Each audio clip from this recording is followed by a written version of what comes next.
la ho ampitongonao aminareo any ry havana ny fahasoavana sy ny fiadanana avy amin'Andriamanitra ray sy Jesoa Kristy tompontsika. Amen. Arao fampiarana ny finoana. Arao fampiarana ny finoana. Tatsika indray zany amin'ny mofinainantsika anio. Matio 7:20 manomboka amin'ny 9:20 hatramin'ny 9:20. Manasongadina ny hoe arao fampiarana ny finoana. Ny resaka izay nifanaovan'i Jesoa sy ilay zatovo te hanaraka azy, raha marina kokoa nangetaeta ny fiainana mandrakizay. Hitantsika eto fa tsy mifanaraka ny tanjon'ilay zatovo teo any amin'ny te hahazo ny fiainana mandrakizay sy ny zavatra nataony tsy nahafoy ny hareny. Raha ny ara-pinoana dia azo lazaina fa tena olona nandroso lalina tamin'ny finoana izy. Raha nanontaniana na nadinina makasika ny amin'ny lalàna izy dia tena nankatony lalàna ary nanaraka tsakany sy andavana ny lalàna mihitsy azy. Any amin'ny filazantsara sinoptika dia milaza mihitsy ity zatovo ity manao hoe raha ny lalàna efa narako hatramin'ny fony ao mbola kely azy zany. Tena azo lazaina fa niroso lalina tamin'ny finoana izy. Ny indro kely anefa kanefa tonga singambolona andavy nivosotra tsy nahazahoany ny fanjakan'ny lanitra ny fiainana mandrakizay dia ny tsy fampiarana ny finoana izay nananana. Raha nolazain'i Jesoa izy ny amin'ny hivaritra ny fananany anome izany ho an'ny malahelo ho fampiarana ny finoana dia indro nalahelo izy tsy tianao satria manan-karena. Ny tena zavatra misongadina zany dia ambaran'i Jesoa eto fa tsy tonga any amin'ny fahatanterahana ny finoany satria tsy ampy ny fampiarana. Eto Jesoa miteny hoe raha te ho tanteraka ianao,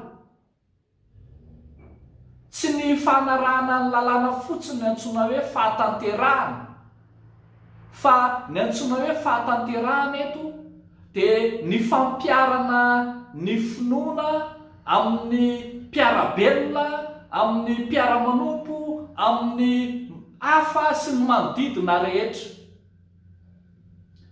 Ny finoana izay ananana dia hiainana amin'ny andavanandro.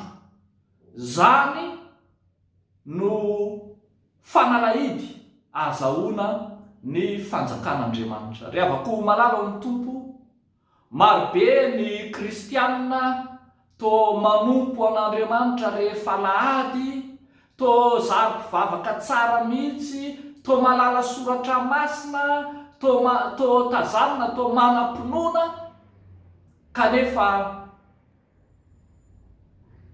misindro kely amin'ny fampiarana.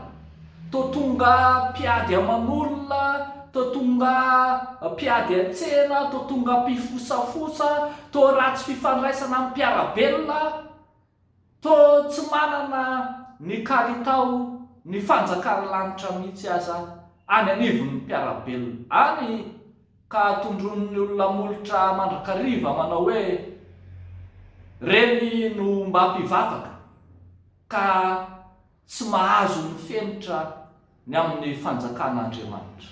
Ravako malala ny tompo, mampianatra antsika Jesoa mba ho tonga amin'ny fanatanterahana ny finoana, ka tsy finoana izay ianarana na rantovina na finoana mameno ny saina fotsiny, fa finoana iainana, finoana ampiarina amin'ny fiainana andavanandro amin'ny mpiarabelona mihitsy. Mandehana renao, mandehana manaraka izay tenenin' Jesosy, ampiaro ny finoana ho tonga any amin'ny fahatanterahana, dia ho hitanao fa hisokatra ho anao ny varavaran'ny fiainana mandrakizay sy ny fanjakan'ny lanitra.